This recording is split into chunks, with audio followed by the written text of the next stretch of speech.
नगर जिल्ह्यातील अनेक गावात पाण्याचं कायम दुर्भिक्ष असतं.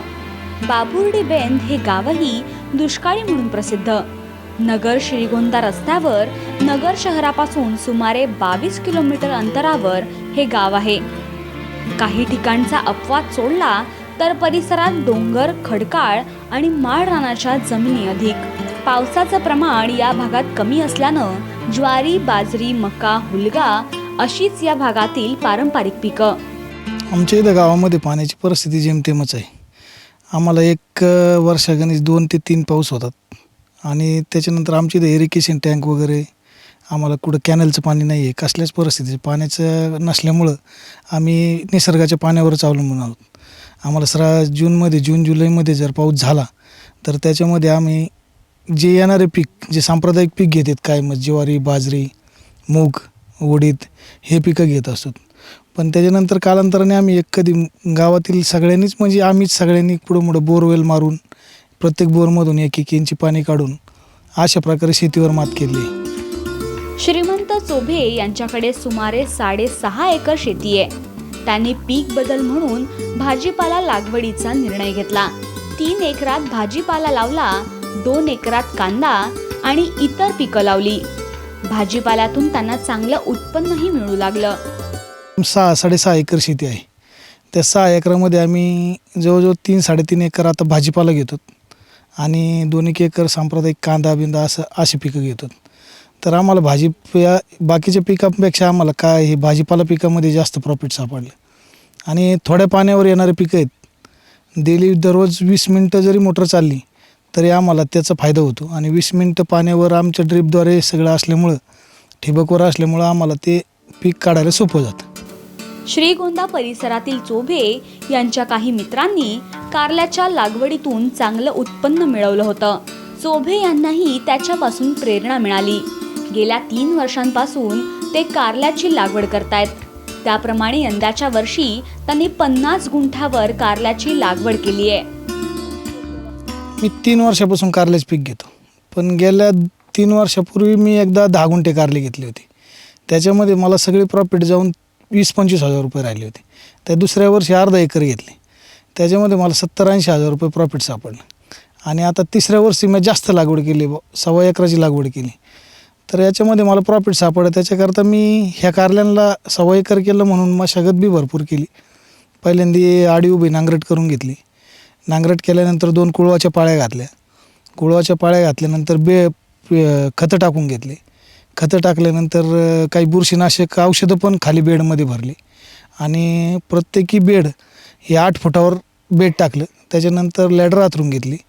लॅडर हातरल्यानंतर ड्रिपर लावून घेतले. प्रत्येकी 3 फुटावर, एका ड्रिपरला प्रत्येकी 3 फुटावर लॅडर हातरून घेतले. आणि 8 फुटावर बेड टाकल्यानंतर प्रत्येकी 3 फुटावर लेटर टाकून बेड भिजण्यासाठी 2 दिवस सोडून दिले. कारले लागवडीसाठी दुहेरी नांगरट करून 2 पाळ्या घातल्या. जमीन भुसभुशीत झाल्यानंतर बेड तयार केलं. बेड करण्याआधी ammonium sulphate, urea, muriate of potash, दाणेदार गंधक, निंबोळी पेंट आणि फोरेट याचा वापर केला. 6 इंच उंचीचे बेड तयार केले.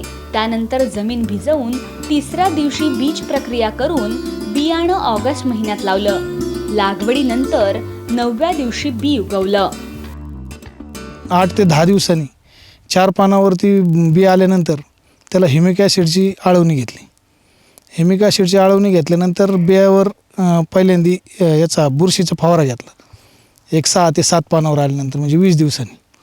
तर 20 दिवसांनी मी त्याला नंतर एक फवारा घेतला आणि 20 दिवसांनी 19 3 किलोचा ठिबकद्वारे डोस दिला.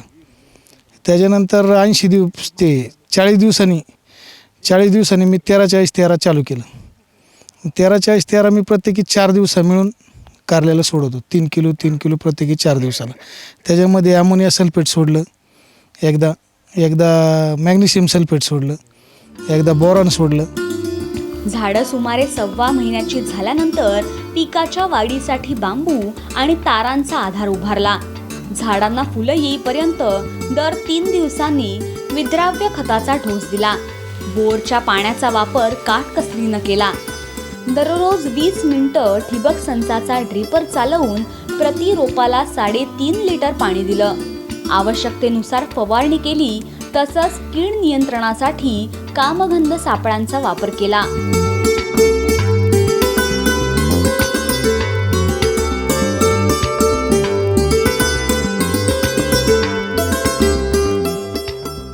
कामबंद सापळ्यामुळं माझ्या फळमाशीचा अटॅक कमी झाला. फळमाशी माझ्या म्हणजे फळावरती डंक मारतच नाही ती, कारण की ते फळमाशी अट्रॅक्शन होती आणि फळमाशी एकदा गुंतल्यानंतर ती बाहेर येत नाही. ती त्याच्यामध्ये मरूनच जाते. आणि चिकट सापळे, मावा, तुडतुडे याच्यासाठी वापर भेटला आणि मला ती एक इंडिकेटर भेटलं का याच्यावरती जास्त अटॅक झाला का आपल्याला फवारणीची फार गरज आहे आणि आपण आता फवारणी घेतलीच पाहिजे. बुरशीनाशक वापरले. बुरशीनाशक ती एक 8 दिवसा मिळून 2 फवाऱ्या भुरीच्या आणि दावणी आणि भुरी ह्या आजाराच्या घेतल्या. त्या रुटीनप्रमाणे आत्तापर्यंत चालू आहेत. आणि खतं पण 13-40-13 मी 4 दिवसा मिळून प्रत्येकी आत्तापर्यंत सोडत आलो आहे. कारल्यास मागणी चांगली असल्यानं चोभे यांना विक्रीसाठी दूरवर जाण्याची गरज भासली नाही. रोजच्या रोज तोडणी करून चोभे स्वतःच्या 4 चाकी वाहनातून नगर बाजार समितीत विक्री करतात. दररोज 3 ते 3.5 क्विंटल मालाची विक्री होते. आतापर्यंतच्या एकूण कालावधीत किलोला 27 ते 35 रुपयांचा दर मिळालाय. 2 महिन्यांच्या कालावधीत सुमारे 17 टनांपर्यंत उत्पादन मिळाले. त्यातून 2.25 लाख रुपये मिळालेत. सुमारे 85,000 रुपये खर्च आलाय. एकूण 5-5 लाख रुपये उत्पन्न मिळेल आणि 1 लाखापर्यंत खर्च जाईल सगळं. 4 लाख रुपये मला बेनिफिट मिळेल पूर्ण कारल्याच्या प्लॉटमधून. चोभे यांना शेतीच्या कामात त्यांच्या कुटुंबियांचीही मदत मिळते.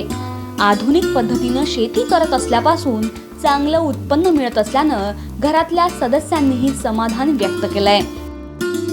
ठिबकमुळं खुरापणी बिरापणी जास्त करावी लागत नाही आणि पैसे बी रोजचे रोज येतात. कारल्यामुळं मार्केटला गेले रोजचे रोज पैसे येतात. बाकीच्या पिकात असं परवडत नाही. ते समजा कारले तोडून येतं तर आम्ही कारले तोडून दिल्यानंतर ते मार्केटला गेल्यानंतर पाठीमागचे आम्ही फवारी मारणे, बोर चालू करणे, पुन्हा अजून काय असेल ते कामं खुरपणी करणे हे करून घ्यायचो. चोभे यांनी कमी पाण्याचा वापर करून कारल्याच्या पिकातून आर्थिक प्रगती साधली आहे. महाराष्ट्रातल्या शेतकऱ्यांनीही त्यांच्याप्रमाणेच आधुनिक तंत्राची कास धरल्यास त्यांनाही कारल्यातून आर्थिक प्रगती साधता येणार आहे. लैलेश बारगजेसह ब्युरो रिपोर्ट, साम टीव्ही, अहमदनगर.